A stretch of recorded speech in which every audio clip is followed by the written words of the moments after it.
Welcome back to another Seeking Sister Wife recap. Let's talk about Season 6, Episode 3.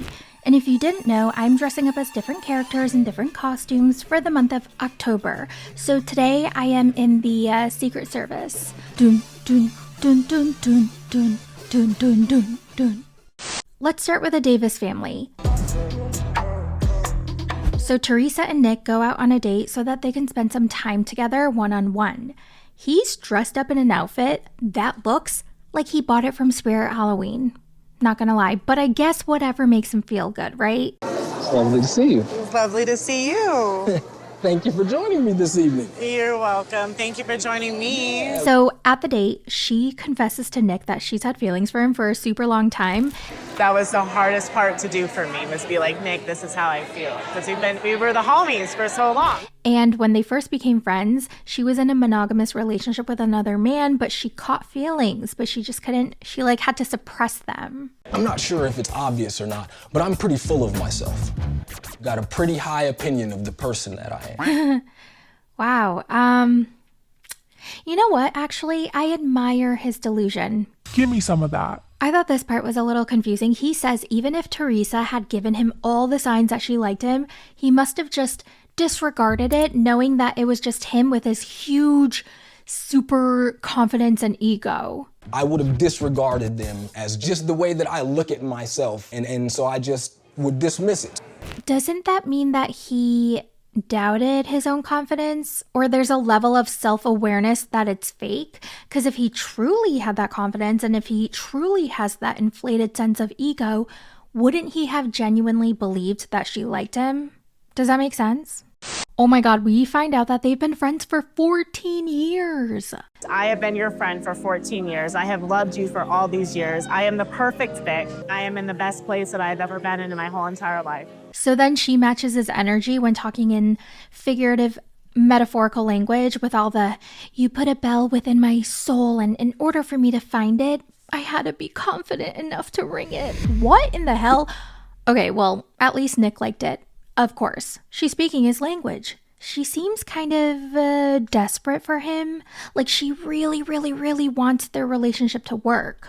And he's like, so is there anything that I could do better? You're absolutely perfect, my king, but you could just cuddle me more. That's all. Sure, I will act upon a different frequency. Teresa and I, as we've moved into this new dating phase, it's a different frequency to operate on than the friendship mode. Bro, just speak normal, please. After their date, they walk outside and then she picks him up and twirls him around.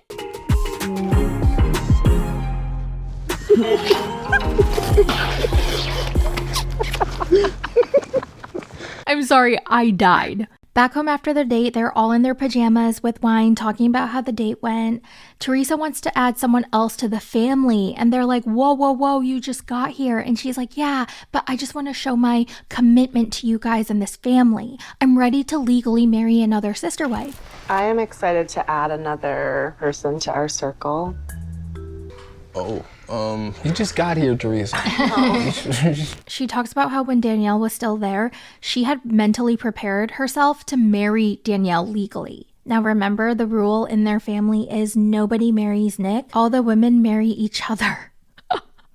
I mean, what the hell? He's got the best deal ever. He can just legally dip whenever he wants, and he doesn't have to be legally tied to them, ever. Anyway, Teresa and Nick go in the hot tub, and then they go to the boom boom room. Why don't we go ahead and take a trip upstairs to the boom boom room, huh? Oh, yes. Yeah, I think that'd be fun. Yes. Moving on to the Merrifields. It's Danielle's birthday party. The women are laughing inside. The men are outside talking about Lorena.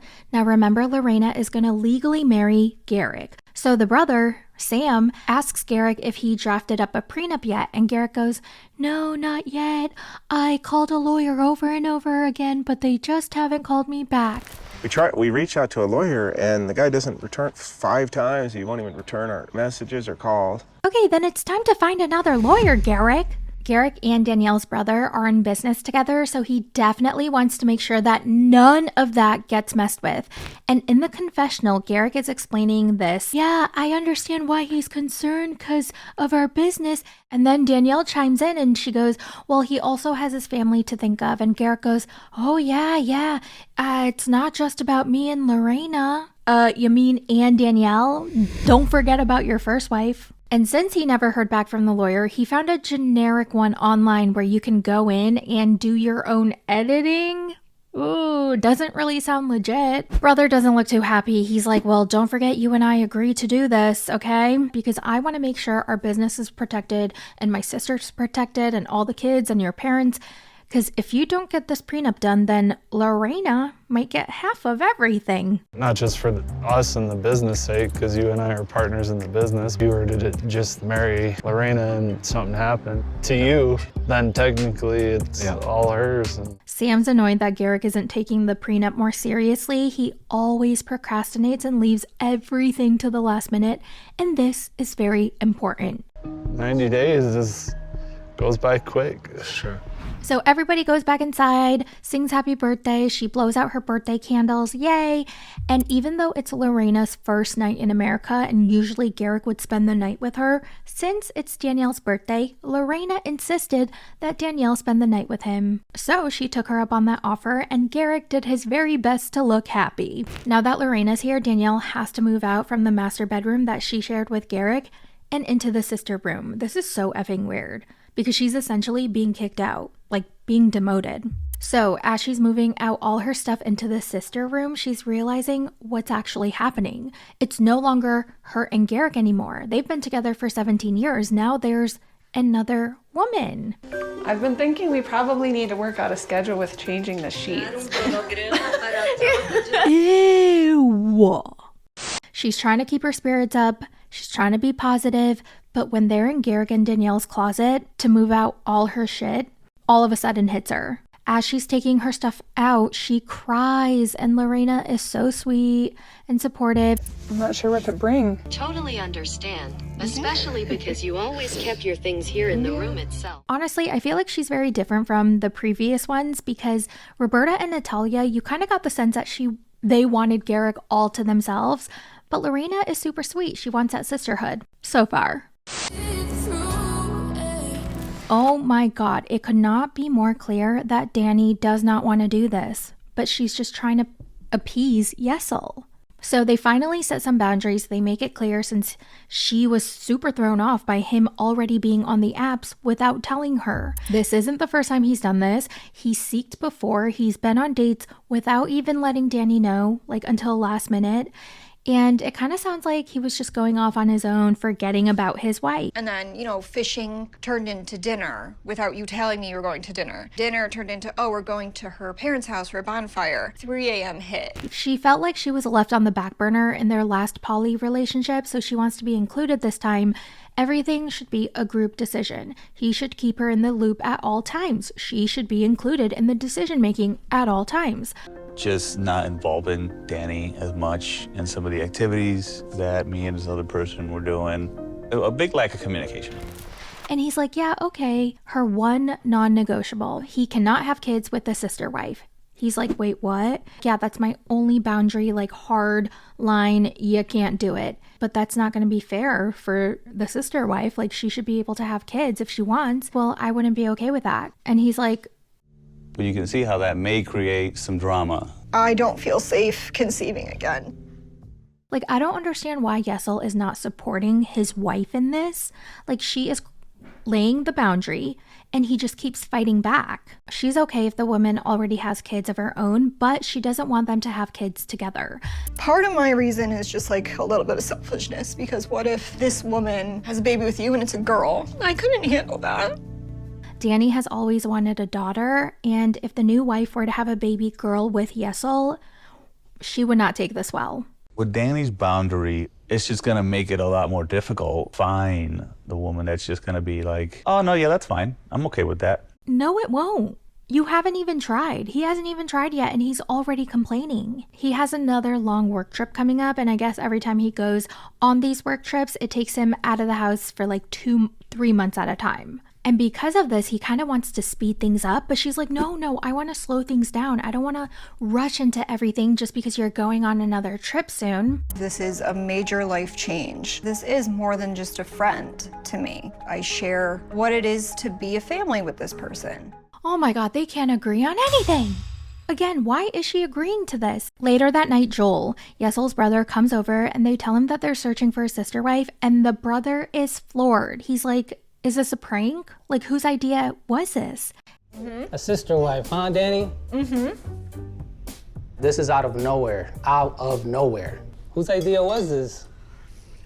And they respond that it was mutual, which I thought was interesting because in their interview, they said it was Yesel's idea in a prior episode. And I also noticed when her brother asked, or his brother, I can't remember, someone's brother asked, like, whose idea was this? Danny hesitated to answer, and she kind of looked to Yesel to see what he was going to say. And then they both said it was mutual. No, it wasn't. It was Yesel's idea. Joel's like, damn, are you ready for everyone to judge you for this? And Danny, how are you feeling about this? It's a lot, but you know what? I'm so down to have someone help me around the house and with the kids, and with Yesel gone so long, like, I want some companionship. It kind of takes a weight off in that there's going to be another person here present around, help me while he's gone. Oh my God, all these women are only okay with this because they need help with the kids, and I don't blame them. So I totally feel for these women. They want help, they want companionship, but they clearly do not want to do this for any other reason than to have help. Then the brother talks about the kid situation. Like, is Yesel going to have more kids with the woman? And Danny's like, no, that's where I draw the line. And Yesel's like, yeah, but I don't think that's fair. Like, they have this argument again, which I don't understand why Yesel is pushing back so hard. He even talks about in order for a poly relationship to be strong, everything needs to be equal across the board.